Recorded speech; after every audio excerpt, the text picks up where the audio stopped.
Крымские пейзажи, натюрморты, портреты, эскизы костюмов к театральным постановкам, рукописные материалы. В Ахмечите открылась выставка, посвященная столетию со дня рождения крымско-татарского художника, сценографа, артиста и режиссера Сейтхалила Османова.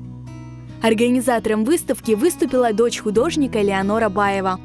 И когда он уже вернулся на родину в 1989 году, и в этом зале представлены в основном живописные, он уже писал крымский, его основной тема была крымский пейзаж и любовь к Крыму, то есть он старался по возвращению в Крым выразить вот свою любовь и тоску по родине в таких вот работах. В 9-летнем возрасте он сыграл мальчика Сейрана в пьесе «Шерванзаде Намус», и эта роль определила его будущее. В 1937 году Сейтхалил Османов начал работу в труппе татарского театра.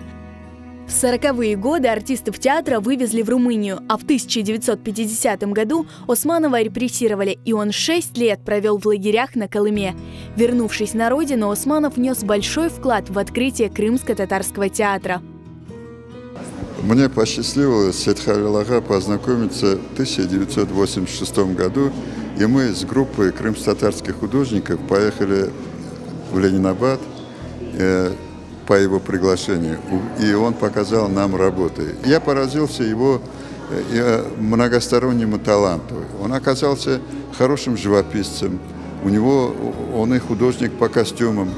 Хотя базовое его образование, он как театрально-художественный художник.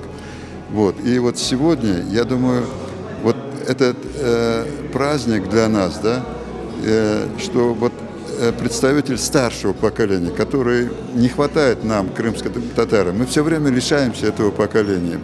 Помимо работ Сейтхалила Османова, на выставке представлено около 40 работ его внучки, молодой художницы Аделины Баевой.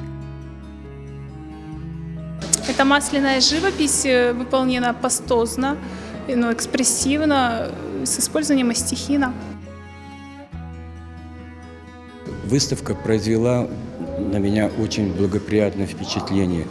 Я так, знал примерно об этом художнике, но более подробно в результате выставки, когда внучка рассказала о своем дедушке, дочь рассказала, и искусствоведы тоже говорили, больше узнал, и меня поразили сами картины.